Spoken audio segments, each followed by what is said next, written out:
Tous les miracles de Jésus ont une explication bien différente de ce que vous imaginez. Et ce que vous allez découvrir maintenant va bouleverser votre vision du christianisme et de la manière dont les récits surnaturels sont construits pour masquer des réalités parfaitement naturelles. Il existe un philosophe qui fut persécuté pour avoir appliqué les lois de la nature aux événements bibliques, Spinoza. Il a décrypté ce qui se passait réellement lors de chaque prétendu miracle. Et la vérité est bien plus fascinante que toute intervention surnaturelle. Des médecins modernes ont découvert des preuves, confirmant exactement ce que ce philosophe a prédit il y a 400 ans. Mais ces découvertes sont réprimées par les institutions religieuses. Pourquoi ? Parce qu'elles révèlent que Jésus était un guérisseur extraordinaire, maîtrisant des techniques naturelles, et non un magicien violant les lois physiques. Vous allez connaître la vérité que les autorités ecclésiastiques ne veulent pas que vous connaissiez. Je sais exactement comment vous vous sentez. Vous avez grandi en entendant parler de Jésus guérissant des aveugles, ressuscitant des morts, multipliant les pains, marchant sur les eaux. Cela semblait une preuve définitive de sa divinité. On vous a dit que remettre en question ces événements était un manque de foi, que les miracles étaient la preuve incontestable du pouvoir de Dieu. Mais ensuite, vous avez grandi et vous avez commencé à vous poser des questions. Pourquoi les miracles étaient-ils si fréquents dans l'Antiquité et si rares aujourd'hui? Pourquoi semblent-ils violer les lois de la physique? Pourquoi les médecins modernes n'ont-ils jamais rien documenté de semblable? La réponse que vous avez toujours reçue était la même. Dieu agit comme il veut, quand il veut. Mais le caprice divin n'explique pas des schémas cohérents.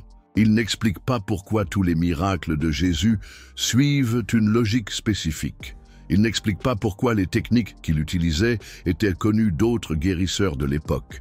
Et il existe un secret qui changera à jamais votre compréhension de la différence entre événements extraordinaires et événements impossibles. S'il vous plaît, abonnez-vous à la chaîne maintenant.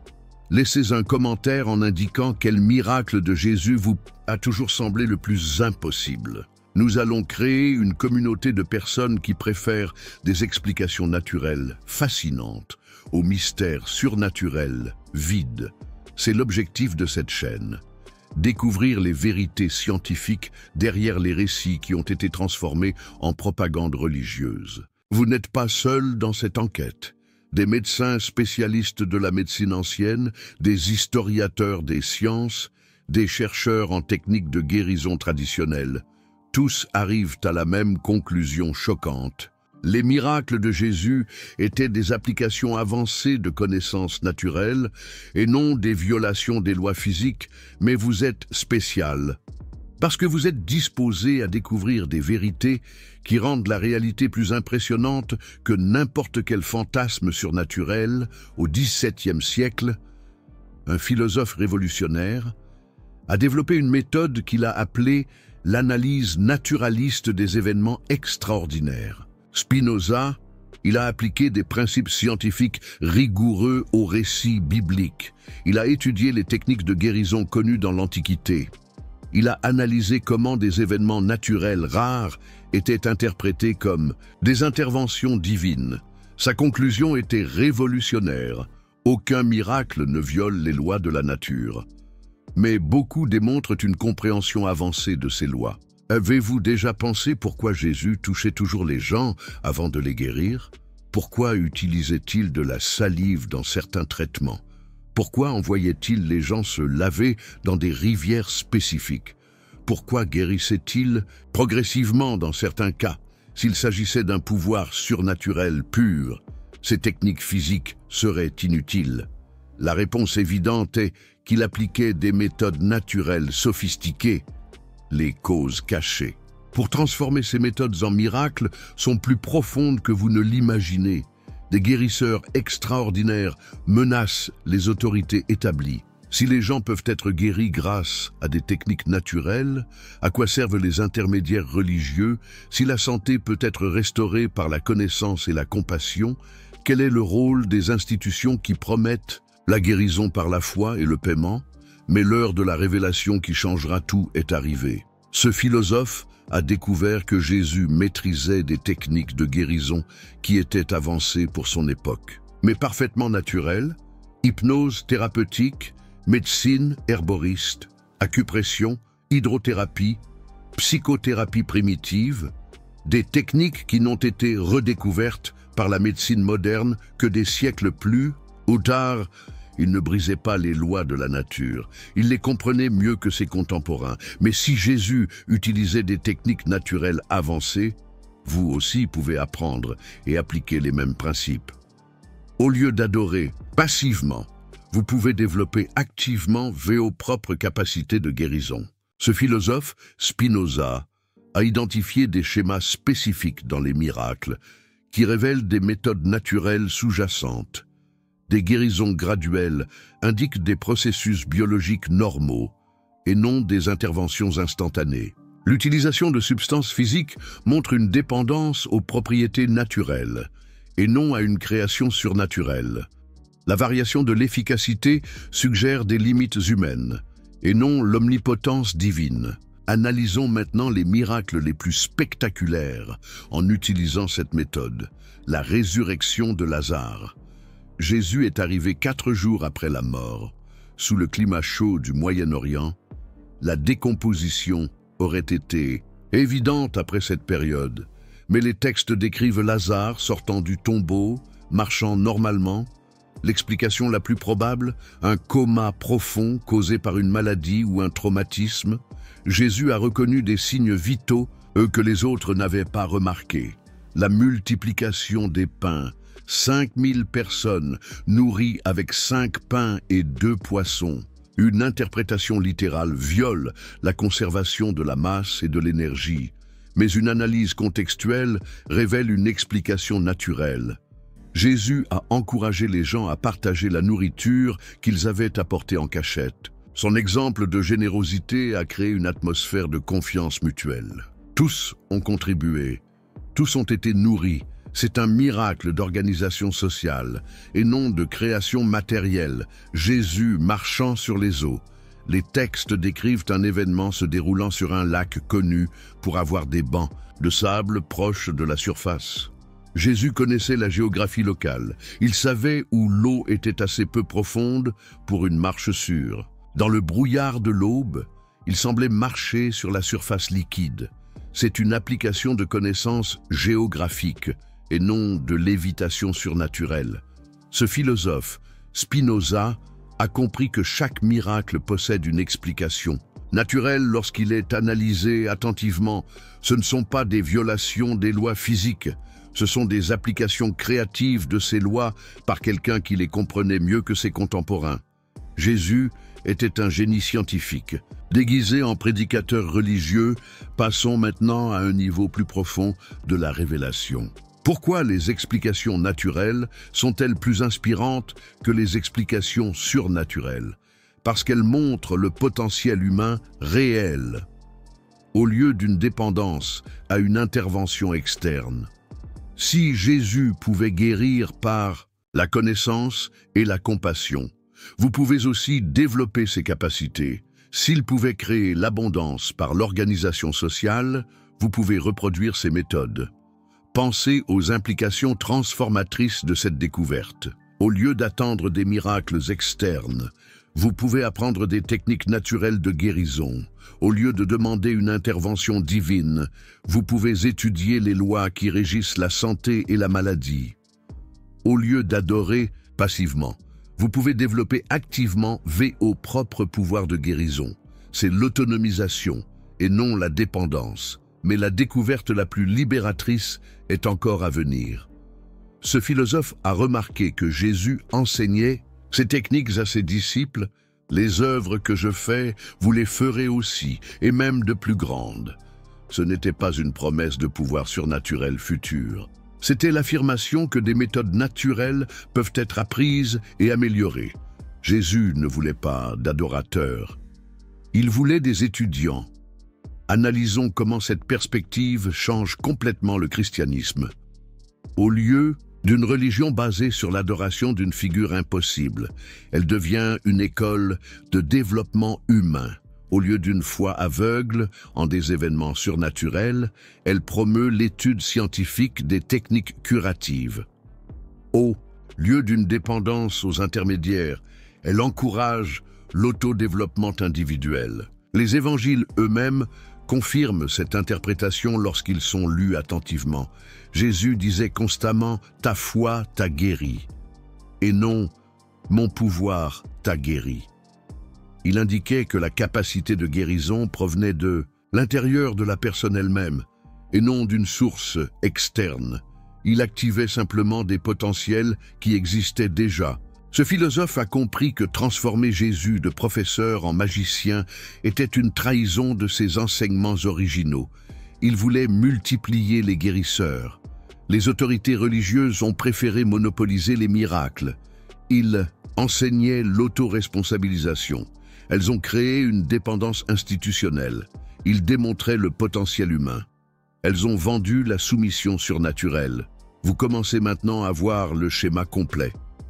La même technique de transformation d'événements naturels en surnaturels a été appliquée à tous les aspects de la vie de Jésus. La naissance virginale, la transfiguration sur la montagne, la résurrection physique. Dans chaque cas, des expériences humaines extraordinaires ont été racontées comme des violations impossibles des lois naturelles. Spinoza a été un pionnier dans l'application d'une analyse rationnelle systématique à tous ces événements. Spinoza a réalisé que les miracles apparents suivent des schémas prévisibles qui révèlent des causes naturelles. Ils se produisent dans des contextes spécifiques. Ils dépendent de conditions physiques particulières. Ils varient en efficacité. Ils peuvent être appris et transmis. Rien de tout cela ne serait possible s'il s'agissait réellement d'interventions surnaturelles qui ignorent les lois de la physique. Mais pourquoi cette perspective rationnelle a-t-elle été si violemment supprimée? Parce que les autorités religieuses savaient que les explications naturelles éliminent le besoin d'intermédiation cléricale. Si n'importe qui peut apprendre des techniques de guérison, à quoi servent les prêtres si les miracles sont des applications de connaissances? Pourquoi payer pour une intercession surnaturelle? Si Jésus était un professeur et non un magicien, toute la structure de l'adoration institutionnelle perd son fondement. La vérité sur les miracles de Jésus n'est que le début d'une découverte beaucoup plus vaste. Lorsque vous comprenez que vous pouvez analyser des événements extraordinaires en utilisant des critères scientifiques, un univers entier de possibilités s'ouvre. Vous réalisez que vous avez été trompé sur bien plus de choses que vous ne l'imaginez, non seulement sur la nature des miracles, mais aussi sur votre propre capacité à les réaliser. Spinoza a appliqué sa méthode scientifique à toutes les formes de guérison considérées comme surnaturelles à son époque. Et il a découvert quelque chose de révolutionnaire. Toutes suivaient des principes naturels qui pouvaient être compris et appliqués systématiquement. Ce n'étaient pas des privilèges de figures spéciales.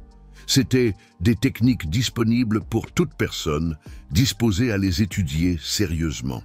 Les preuves médicales modernes confirment exactement ce que Spinoza a prédit. Les recherches sur l'effet placebo montrent que l'attente de guérison peut produire de véritables changements physiques. Les études de psychoneuroimmunologie démontrent comment les états mentaux affectent le système immunitaire. Les neurosciences révèlent comment la méditation et la prière modifient la structure cérébrale. Jésus maîtrisait tous ces principes intuitivement. Des documents historiques montrent que des techniques similaires étaient pratiquées par des guérisseurs dans le monde antique. Les temples d'Asclépios en Grèce offraient des soins par le biais de rêves thérapeutiques, de bains médicinaux et de théâtres cathartiques. Les médecins égyptiens combinaient la chirurgie et les rituels psychologiques. Les sages indiens utilisaient le yoga, la méditation et les plantes médicinales. Jésus s'inscrivait dans cette tradition mondiale de médecine holistique. Spinoza, il a perçu Ce qui rendait Jésus si particulier, ce n'était pas un pouvoir surnaturel, mais une synthèse extraordinaire de techniques dispersées. Il conjuguait le savoir médical égyptien, la philosophie grecque, la spiritualité hébraïque et la sagesse orientale, dans une approche intégrée, unique. Il était un scientifique interdisciplinaire, des siècles avant que cette discipline ne soit formellement reconnue. Analysons précisément comment Spinoza expliquait certains miracles, à la lumière des connaissances scientifiques de son époque, la guérison des paralysés. Jésus disait toujours « Lève-toi et marche » sur un ton d'autorité absolue.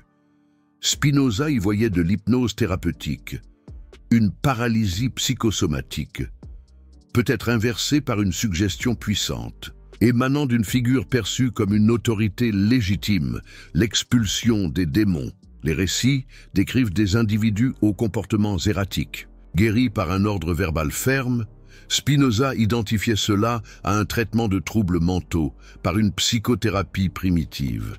Jésus comprenait que de nombreuses maladies mentales répondaient à une combinaison d'autorité compatissante, d'un environnement sûr et d'une attente de guérison, le calme de la tempête. Les disciples étaient terrifiés lors d'une bourrasque sur le lac. Jésus est resté calme. Il a donné des ordres pratiques pour la navigation. Il a restauré la confiance de l'équipage. Spinoza a compris que le leadership serein, lors d'une crise, peut littéralement calmer les tempêtes émotionnelles qui amplifient les dangers réels. C'est de la psychologie appliquée, pas un contrôle météorologique. Spinoza a découvert quelque chose d'encore plus fascinant. Concernant les méthodes de Jésus, il combinait toujours une technique physique avec une transformation psychologique. Il ne se contentait pas de guérir les symptômes, il modifiait la conscience de la personne sur elle-même. Il enseignait que la maladie reflète souvent des conflits internes, que la véritable guérison exige une réconciliation avec les aspects rejetés de la personnalité. Tout le monde pense que les miracles étaient des démonstrations de pouvoir pour impressionner les foules. Mais Spinoza aperçut qu'il s'agissait de leçons pratiques. Sur le potentiel humain, Jésus montrait ce que toute personne peut accomplir lorsqu'elle développe des connaissances techniques, une compassion authentique et une confiance absolue dans les lois de la nature. C'étaient des invitations à l'imitation, pas à l'adoration. Les écrits montrent que les disciples ont réellement appris et appliqué ces techniques. Les actes des apôtres décrivent Pierre, Paul et d'autres réalisant des guérisons similaires, non par un pouvoir hérité magiquement, mais par des méthodes apprises directement auprès de Jésus. C'était une école de médecine holistique, déguisée en mouvement religieux. Mais pourquoi cette interprétation éducative a-t-elle été abandonnée au profit de l'adoration? Parce que les écoles autonomisent les étudiants pour qu'ils deviennent professeurs. Les religions maintiennent les fidèles dépendants des autorités. Jésus voulait créer des guérisseurs indépendants. L'Église a préféré monopoliser les miracles par le biais de sacrements contrôlés institutionnellement. Spinoza a compris que cette transformation représentait une perversion complète du message original. Jésus enseignait « Vous êtes des dieux ». L'Église a répondu « Seuls nous sommes les intermédiaires des dieux ». Jésus démontrait « Faites comme je fais ». L'Église a déclaré « Priez pour que nous le fassions pour vous ». Jésus responsabilisait, l'Église asservissait. Appliquons maintenant la perspective de Spinoza à votre propre vie. Combien de fois avez-vous demandé des miracles au lieu d'apprendre les techniques naturelles de transformation? Combien d'opportunités de développement avez-vous manqué en attendant une intervention surnaturelle? Combien de problèmes qui pourraient être résolus par la connaissance avez-vous attribué à des mystères inexplicables? La technique d'autonomisation que Spinoza a développée, basée sur l'exemple de Jésus, est révolutionnaire. Au lieu de demander la guérison, étudiez comment le corps se guérit naturellement. Au lieu d'attendre l'abondance, apprenez les lois qui régissent la prospérité. Au lieu de supplier pour la paix, Développez des techniques qui produisent la sérénité intérieure. Devenez un étudiant actif, pas un adorateur passif. Commencez par appliquer les principes spécifiques que Spinoza a identifiés dans les miracles de Jésus. Premièrement, développez des connaissances techniques sur le domaine que vous voulez transformer. Jésus a étudié la médecine, la psychologie et le leadership de son époque. Deuxièmement, cultivez une compassion authentique pour les personnes que vous voulez aider. La motivation égoïste bloque l'efficacité thérapeutique. Troisièmement, développez une confiance absolue dans les lois de la nature. Quatrièmement, combinez des approches physiques, mentales et spirituelles. Jésus ne traitait jamais que des symptômes isolés. Cinquièmement, enseignez aux autres à reproduire vos méthodes. La connaissance qui ne se multiplie pas finit par se perdre. Sixièmement, conservez l'humilité face aux limitations naturelles. Même Jésus ne pouvait pas guérir dans des contextes d'incrédulité extrême. Spinoza a compris que l'application systématique de ces principes produit des résultats qui semblent miraculeux. Pour les observateurs qui ne comprennent pas les méthodes sous-jacentes, non pas parce qu'ils violent les lois de la nature, mais parce qu'ils les appliquent plus systématiquement que la plupart des gens n'en ont l'habitude. Pratiquons cette approche avec des situations modernes que les gens considèrent comme impossibles. La guérison de maladies incurables. La médecine intégrative combine les traitements conventionnels avec des techniques holistiques. Les résultats surprennent souvent les médecins qui ne connaissent que des approches unidimensionnelles. C'est l'application des principes que Jésus maîtrisait, adaptés aux connaissances actuelles. La transformation de relations impossibles. Des thérapeutes qualifiés aident les couples à résoudre des conflits qui semblaient irréconciliables, par le biais d'une communication compatissante, d'un pardon authentique et d'un engagement mutuel. Ce sont les mêmes techniques que Jésus utilisait pour réconcilier les ennemis, appliquées à des contextes interpersonnels, la surmontation de limitations permanentes.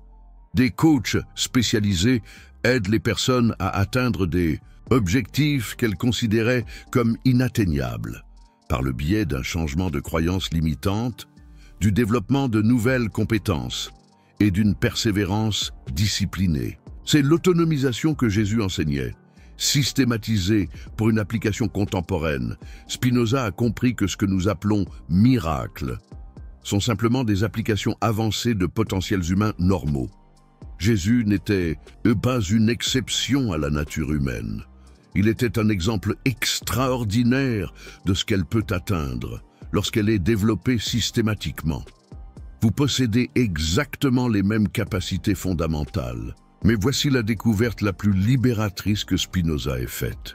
Une fois que vous apprenez à voir les miracles comme des applications des lois de la nature, vous développez la confiance pour expérimenter avec ces lois dans votre propre vie. Vous cessez d'attendre le salut extérieur. Vous commencez à créer la transformation par la connaissance appliquée et l'action disciplinée. Cela ne signifie pas que vous allez guérir des aveugles ou ressusciter des morts. Demain, cela signifie que vous pouvez commencer à appliquer des principes similaires à une échelle appropriée à votre niveau actuel de développement. Guérir vos propres blessures émotionnelles. Multiplier les ressources par une générosité intelligente. Marcher sur les eaux turbulentes des crises personnelles. La technique pratique est de commencer petit et de construire progressivement. Identifiez un domaine de votre vie qui nécessite un miracle. Étudiez comment ce type de transformation se produit naturellement. Appliquez des méthodes éprouvées systématiquement. Partagez vos résultats avec les autres. Étendez-vous à des défis plus importants à mesure que vous développez vos compétences et votre confiance. Spinoza a perçu que ce processus de développement graduel est exactement la manière dont Jésus a formé ses disciples. Ils ont commencé par soigner des maux de tête, ils ont évolué pour traiter des maladies complexes. Finalement, ils ont développé la capacité de diriger des communautés entières à travers des transformations sociales. C'est une éducation progressive et non une illumination instantanée Vous possédez désormais les outils mentaux pour analyser tout événement extraordinaire, religieux ou séculier, que quelqu'un proclame miraculeux. Vous pouvez identifier les méthodes naturelles derrière des résultats apparemment impossibles. Vous pouvez distinguer entre le charlatanisme qui exploite la crédulité et la compétence qui applique des lois naturelles avancées. Mais la libération intellectuelle n'est que le premier pas. Spinoza a découvert que lorsque vous cessez de rechercher des miracles externes et que vous commencez à étudier systématiquement les lois naturelles, vous développez des capacités que vos contemporains considéreront comme extraordinaires. Non pas parce qu'elles sont surnaturelles, mais parce qu'elles sont inhabituelles. Et voici la transformation finale qui se produit. Lorsque vous comprenez que Jésus réalisait des miracles grâce à des connaissances appliquées avec compassion, vous développez la motivation pour suivre son exemple réel au lieu d'adorer son image déformée. Vous voulez apprendre ses méthodes et non pas seulement en bénéficier passivement. Votre mission est désormais claire. Utilisez ces découvertes pour développer vos propres capacités extraordinaires grâce à un apprentissage discipliné et à une application systématique. Devenez un étudiant sérieux des lois naturelles qui régissent la santé, la prospérité, les relations et la croissance spirituelle. Reproduisez les méthodes de Jésus adaptées au contexte moderne. Laissez un commentaire pour nous dire quel miracle de Jésus prend maintenant plus de sens lorsqu'il est expliqué naturellement. Partagez ces connaissances avec des personnes prêtes à découvrir comment développer des capacités extraordinaires grâce à des méthodes naturelles. Abonnez-vous à la chaîne pour poursuivre ce voyage d'autonomisation réelle, car la vérité sur les miracles de Jésus n'est que le début de votre propre voyage miraculeux. Spinoza a déjà cartographié les principes fondamentaux. Jésus a démontré son application pratique. À vous maintenant d'avoir le courage de les développer systématiquement jusqu'à obtenir des résultats que d'autres considéreront comme impossibles. Les miracles n'étaient pas des violations des lois naturelles. Ils étaient des applications, avancées de ces lois par quelqu'un qui les comprenait profondément. Une fois que vous acceptez cela, vous pouvez commencer votre propre éducation miraculeuse basée sur des connaissances réelles et non sur une foi aveugle.